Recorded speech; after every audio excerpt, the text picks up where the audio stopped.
So you have these trillion-dollar industries that are jumping off, and on the one hand, it's you don't have a lot of African Americans in particular participating.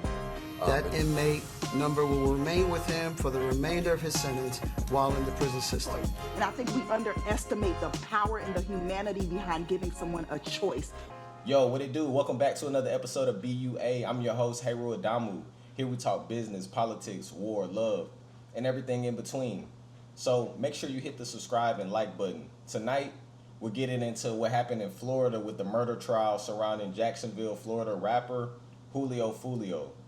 Now prosecutors are bringing in jail expert witnesses because the jury may eventually help decide whether some of these defendants deserve death or life without parole. Think about that for a second. Young black men, not even 30 years old, and we're debating execution. Have you ever consulted on cases for the prosecution or state attorney's office? No. Okay, now I'm going to get into some specifics. We talked about the difference between a life without parole sentence and what a death row inmate. Let's start with life without parole. Throughout your lengthy career in corrections, have you become familiar with how inmates serving a life without parole sentence are housed in the Department of Corrections? Yes, I have. Okay, and can you tell us physically how they are housed? Well, all my assignments in the Florida prison system were all at lifer facilities, so I'm very familiar with that layout. What happens is an individual who is sentenced to the Department of Corrections, particularly like in this case with Ms. Garthright, he will go through a reception center process. He will be given an inmate number. That inmate number will remain with him for the remainder of his sentence while in the prison system. They will then be transferred after 6 to 12 weeks, in which they go through a reception process. They have to see all components, medical, mental health, social services, and classification, and we assess their custody level, and then we will assign them to vacant beds throughout the prison system. When that individual were to be received at a facility, let's say Tomoka Correctional Institution, which is a lifer facility, holds all custody levels to close, that individual will be classified and assessed based on their skill set, their behavior, their prior behavior, whether it's in the county jail or in another system, in another agency, and then determine their housing assignment, determine their job assignment, in which every inmate that is serving a term of life will always have to be assigned a job assignment. So what that means is every inmate serving a life sentence is required to work up to 60 hours a week, whether it's cooking meals, preparing laundry, pushing about 100 lawnmowers, gasless of course, keeping up with the day-to-day maintenance of that prison. That is a requirement, as well as following all the other rules and regulations as required by the agency. As you see there, it's required by all life inmates to have a job. So for people who don't know, Julio Foolio is one of the faces of Jacksonville drill music. But unlike industry beef, the shit gets real. People died in this situation. So the thing about the new era is you got social media and you post where you're at and people can really easily find out where you're at through your location. And I think that was one of these situations where they found out that he was at a hotel and they pulled up and, they murdered him. These kids look like little innocent R&B singers. Like that one kid, he should have been an R&B singer. Like, why was he doing murder?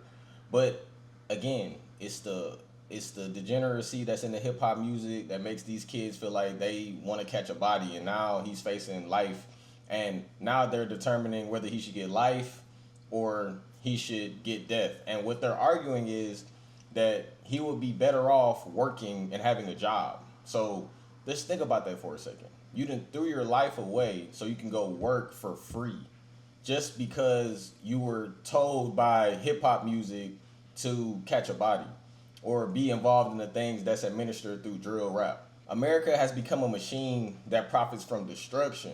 The labels, they profit from the music, social media, they profit from the drama, YouTube, they profit from the beef, and the blogs, they profit from the death. So when two black men kill each other, the system profits. The jail is just a business. You get, like if you had a speeding ticket and you got enough speeding tickets, they'll put a warrant out for your arrest. And even if they house you for 16 hours, 12 hours, whatever it is for your warrants, they'll get paid from the Fed to house you. So even for warrants just for speeding tickets, they make money off of you. So imagine how much money they can make off of you when you do a crime. And of course, all things that black people do are crimes until somebody else does them. So we don't have control over the legal systems, and we definitely don't have control over free labor. So this is the whole purpose of the jail system, is for free labor.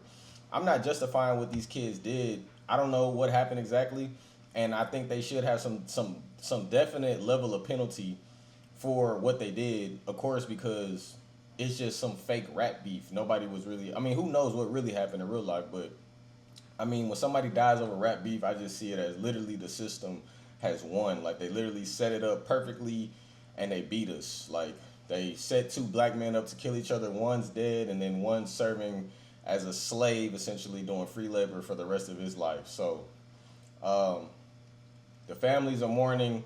Young men are facing life sentences, and another generation gets swallowed up by the system.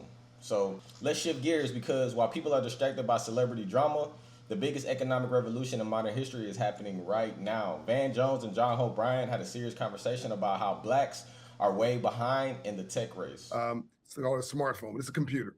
And what Van Jones is telling you now is that this is getting to a point where you'll have a computer on the tip of your finger, and that computer on the tip of your finger will do 10x, or in some cases 100x. The speed and the power and the computation ability, the ability to process both content and time of anything you've ever seen, and it's going straight up. We're now on the vertical. We're on the vertical, and it's happening right now. So again, we don't have time to be arguing. We don't have time to be disagreeing with each other. We don't have time to be figuring out whether you like somebody or not like somebody. Like the world is moving, whether you like it or not. And we need to get on this train, and you need to figure out who's next to you and decide there's something about them you like, because that's your secret. All right, buckle up and let's go. Back to you, Van. Good. So you have these $1 trillion industries that are jumping off, and on the one hand, it's, you don't have a lot of African Americans in particular participating, but at the same time, even though we're on the vertical, the growth is still to come. So there's opportunities to get in. There's opportunities to participate. There's opportunities and the necessity to get in, which I'll get to in a minute. But I think the most important thing that I can say is that there's something called, these are all terms that you can just look up, called accelerationism. All that is the people who are in the computer science world and the AI world who want to go as fast as possible. Those people who have always said, let's go, go, go, go, go. At this conference last week, the first time I've heard them say, hold on a second. This is going so fast that now we're getting scared. Never heard that from the accelerationist crowd. And they invited me to speak to an important subsection of that gathering, the patrons, the people who, write the bigger checks. And just like, what do you see? And so I want to tell your audience, I haven't spoken about this publicly at all. I've been waiting to tell your audience what I told this incredibly select group of billionaires and more who have been driving this thing, as they're sitting there looking at what these things can do. Oh, the agents, sorry. So when you have ChatGPT, it's called a chatbot. It's basically, it's basically just predicting the next word. And so even though it seems super brilliant, it's really just a prediction machine. And it can't do very much except answer your questions, like a glorified Google search. It's like a Google search through all of human knowledge. An agent is not that. An agent, so now you're going from ChatGPT to say Claude. An agent can do stuff. So explain to people what Claude is, just very briefly. Okay, so Claude is created by a company called Anthropic. Founder who left, he was once with that OpenAI. So Dario, who's someone's a friend of mine, and John's left OpenAI, created Anthropic, wanting to create something with a few more guardrails, wanted to make it a little bit more ethical, but he made a business decision that has changed the direction of the entire AI world. OpenAI decided they were going to go for just general growth, get as many people, engaged as possible. Anthropic didn't have that much capital. They said, well, we're going to focus on enterprise. We're going to focus on business and create things that are useful for businesses. And what they created, they're not the only people that created, but what they've, I think, perfected are these things called agents, which means you and your bot, your agent, can do a lot more work. You could tell your agent, hey, I've got this tough problem to solve, this business problem to solve. I got this tough coding problem to solve. I'm going to go to bed, and bot, you solve it. So this is very important. I think within the Black community, we also have a lot of like hustle culture. So we want to do everything ourselves and like do everything the hard way. Like we have this hustle culture that's not even aligned and associated with wealth building because we're trying to do everything ourselves. We're still in individualism. So we don't even want to use AI because we feel like AI is like another team member, and we don't want to add any team. We just want to do everything on our own. So it's just crazy that AI is replacing customer service. AI is replacing customer service, editing, writing, coding, legal work, accounting. I mean, we all know somebody that has lost their job in the last month. Like an accountant. I know friends that were in finance that don't have a job anymore, and they had good jobs. Like even attorneys are not at what they used to be. So Black people, we're waiting to hop on the bandwagon or just waiting to see what happens next. We control so much of the culture, but we don't control any of the infrastructure or own anything. So even for our Black billionaires, they need to invest with their venture capitalist companies into tech to put our people in a position to have some access to tech. Or even if we have to go international and deal with African countries or other cultures to build ourselves up in that tech industry, it has to happen right now. It's moving so fast that you can't even imagine how fast it is. Like time is multiplying, change is multiplying itself times like 100. I mean, look at NVIDIA. They came up with the one chip and everybody needs the chip. You know, we can come up with something small. We don't have to create the whole wheel. We could just create the nuts and the bolts that the wheel needs. We don't have to create everything. We could just create something that helps, or even something that's better. You have AI, quantum computing, and all of the new things that's coming out in technology. We can be on the cutting edge of technology, but other communities that are on the cutting edge, like Asians, Indians, that is in their culture. You don't ever see Asians in the NBA because, I mean, you do here and there, but that's not something they care about. Yeah, they play sports too. They play soccer, basketball, everything. They just don't put it at the forefront. And the Black community, as a Black man growing up in America, you making it to the NBA or the NFL is the forefront of even what your family cares about and what you get praised for. You can come home with straight A's. Nobody really cares. They just care if you score some touchdowns. And if you can do both, great. But just in general, you're not rewarded for your mind. You're only rewarded for your physical. And that comes from slavery, and it comes from the mentality of even our grandmothers and moms. They look at us like physical things, like go out and do something. And then we're even telling kids to go to trade school to do physical labor without using their minds. And in the future, like I said, it won't even be any jobs. There won't be any physical labor. There'll just be the rich and the poor. Either you have AI, you have access to technology, or you don't. Like you just have the lower level technology. Kind of like with having like an iPhone. Like you got an iPhone or Android. It's a social thing. But it'll be one day to where it's like if you have an Android, you really don't have any social access. Like in today's time, people that have an iPhone may look at you crazy because you have an Android because they're mentally, whatever they think. But in the future, if you don't have that iPhone or whatever that technology is, you literally cannot get in. You literally have no access to anything. No family, no women, no, you can't, you just don't have access to education. You're living as a lower level citizen. So we have to make some moves within the tech. That's why really Black Panther was so important, because he had the vibranium, and vibranium was technology that surpassed everyone else, and it was defensive, and it monopolized force. So not only do we have to get into the tech space and move faster into it and put our children into tech and make it more important than sports, we have to show them about defense and how important it is to have a monopoly on force so that you can protect your assets. You can get all the assets in the world. You can have the tech, but if somebody takes it from you, then what are you going to do anyways? So it's a couple of things that you can just get in. You can't just hop into the race because they'll take it from you anyways. Again, the monopoly on force. You have to use your tech to defend yourself as well. So anyways, that gets into the next segment as we get into relationships, because we can't get into tech. We can't protect our young Black boys from being executed and being judged by some other culture on if they should live or become a slave for free labor if we can't control our relationships. Neyo says being openly polyamorous has cost him millions of dollars in deals and opportunities. Let's take a look at what happened with his situation. There's the business side, the partnerships, the brand deals. And the reality is, when you step into the spotlight, your personal life can absolutely affect your pockets. And that's exactly what we're seeing here with Neyo, who revealed that being open about his polyamorous relationship has cost him business opportunities because some companies couldn't fully get behind it. Ree. So it's a lot of stuff that I agree with, and it's a lot of stuff that I don't agree with.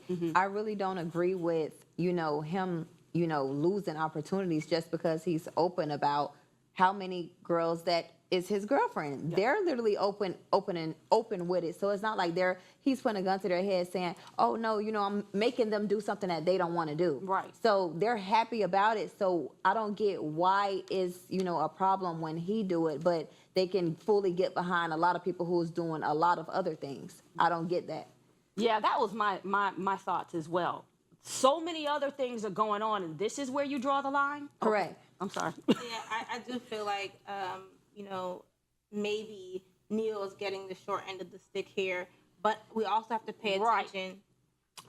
Right. We're going to come back to Natalia. Yeah, no worries. So I'm on brand with both of you. However, I'm going to take more of a rationale here because of the simple fact that, yes, it's their brands, but we got to remember brands have a choice too. Correct. So I also respect Neyo's choice, right, to decide to do life in this way because it's his choice. And I think we underestimate the power and the humanity behind giving someone a choice, which is why a lot of people, when they are in relationships, what's the number one thing? You didn't tell me. You weren't honest. So when we have someone that's honest, I just like to give them that full respect to say, thank you for being honest, but I'm going to decide not to deal with you. Right. So the same way he wants the option to decide what he does with his life, those corporations also have a choice to decide who they want to align with their brand. It doesn't have to make sense to us, but it makes sense to them because brand alignment is something that corporations do take serious.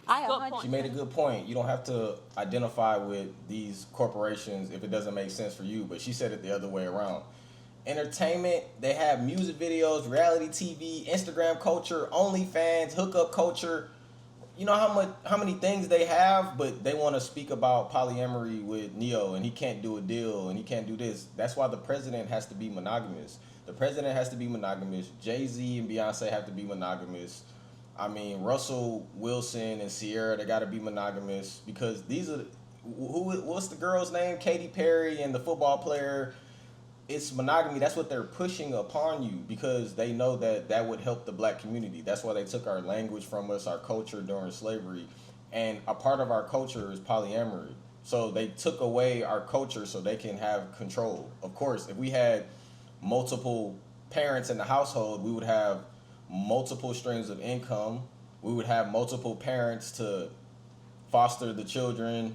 We would have, imagine if you had 3 or 4 moms that could pick you up from school, soccer practice, take you here, take you there, teach you different things about life.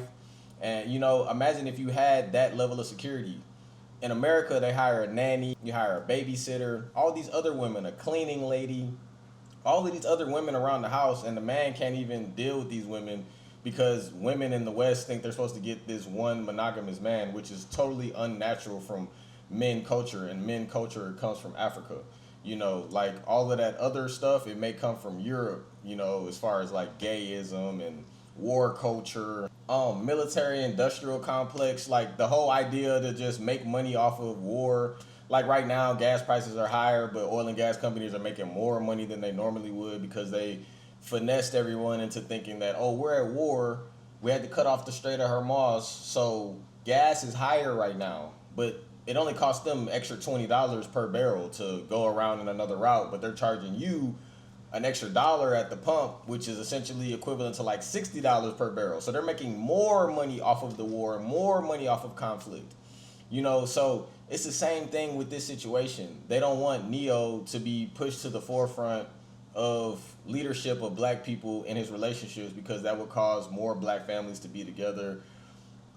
Most of the reason why the black family fails is because of dissension in the household, money, and really just cheating. They always say the black man is cheating because, I mean, he's the most attractive man on planet Earth, so of course he has options. And then when he cheats and you know, he exercises his options, it causes drama in the household, and the black woman wants to leave the black man because she thinks she's supposed to get one monogamous man like she saw on television with the president and what white women have been fighting for, just like feminism. Now the white woman has been fighting to be independent from her man and not need him. Now black women think they don't even need one man. Forget having a family and sister wives, they don't even think they need a man in general. So shout out to Neyo for keeping his family together and keeping his women cooperative and always being fly and taking care of his family like he's supposed to. You know, of course they'll let reality TV, hip hop culture, and they got a bunch of prostitutes in all the music videos, right? But they don't have a problem with that because they know that that deters young women's minds from being a sister wife and being something that is not a part of gayism, that's not supported with like porn culture and OnlyFans culture. Social media changed relationships completely. People are addicted to attention. So validation has become a drug, and celebrity culture made commitment feel outdated for a lot of people. You not only got to commit to your man, you got to commit to your sister wives. That's just going to bring a lot more security for the children. So let's go deep. Because Billy Carson, Killer Mike, and Cutmaster, they sat down to talk about the elite families, hidden knowledge, aliens, and the government secret. Just recently, the government came out and admitted part of it's real. So the Pentagon literally released UFO footage just a year ago. Military pilots testified of objects moving, things of that nature. But this is just another example of what we don't have access to. What they were saying, so to speak, is like the old regime wants to go out kicking and screaming, which is what you're seeing now. And then going into the fifth world, mankind is going to have a lot of choices.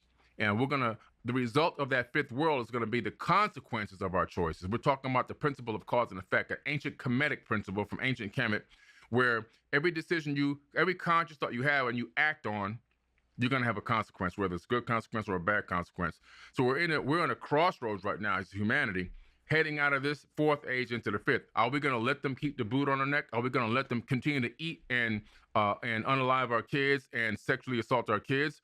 Or are we going to put an end to it? Are we going to still let less than 100 families control 8 billion people on Earth? Are we still going to allow that to happen? And if that's what we're going to allow it to do, that means we're in collusion with it. That means we're agreeing with it. That means we're actually contributing to it by our participation in the system and our silence. And if we continue to do that, when we head into the fifth age, it's not going to be that great. Damn. We're going to pay the consequences of our choices, according to this prophecy. And it's based on these red and blue Kachina that just appeared in the star. We're at the age now where we can transform this planet into a golden age and bring heaven to earth, or we can continue down this dark path. See, we're all one body of God. Even like, regardless of the religion or culture or race, we're all still one body. Even if you have a hybrid version of the humans that's a part of the body, it's still a part of the body. It would be like the body getting a disease or a pimple on your face. Or if you get a pimple on your face, it's still a part of your face. Even though it's technically like some dirty part of your face, it's still a part of your face. It needs to be washed. And if you pop the pimple, you're going to get a scar on your face. But if you take care of it and nourish it, it'll just go away. That's kind of what Billy Carson is saying. Like, as humanity, as a collective consciousness of humanity, we're going into a new world, right? As you can see, the old regime and the old guards are having a hard time holding on to their power because we're coming into an age of enlightenment, into a different world where people know, and it's either going to be, you know, we're going to allow this to happen for them to take over AI, kill all the people that don't have any money, or turn them into basically energy bots where they just put us in matrix boxes like mostly everybody's in. Whether you're in a house or an apartment, you're just in a matrix box. You can't go anywhere. You can't do anything. They just use your energy to fuel the robots like they did in the Matrix. You know, that's one way that it could happen. Or they could just say, you know, there's only 25,000 people left on planet Earth, and if you don't have access to the dome, then you don't get in. You know, we're either going into that space or we're going into a space where the old Arlarks come to some understanding, and you got people like an iRobot where Will Smith is like fighting against the bots, but everything is like stable and they have rules, and there's been a collective understanding of consciousness that we're not going to allow these people to take over planet Earth. that time is coming right now. We got to have a civil war amongst cultures and amongst humans in general to see, like, do we want to continue to go down the path to let these 8 royal families run the world, control all the systems, all the banks, control all of AI, control the food systems, agriculture, control schools, education, how people think, the media, which controls what people talk about? Are we going to continue to go down that path? Because if we do, you're still going to have to deal with the consequences, whether you want to or not. Even if you say, oh, well, I didn't do anything bad, but still you allow bad people to take over Earth. Earth is your Earth, especially black people. Black people, Earth is your Earth. If you let another hybrid human or even aliens come here and take over Earth, that's your Earth. You fucked it up. You're going to be responsible for that. So you got to take responsibility of Earth. It's your Earth. That's why your body is made out of all of the same elements that the Earth is made out of. It's your Earth. So it's Heru Adamu. I'm going to see you guys on the next one. Make sure to click subscribe and like. I love you guys. I'm going to see y'all on the next one.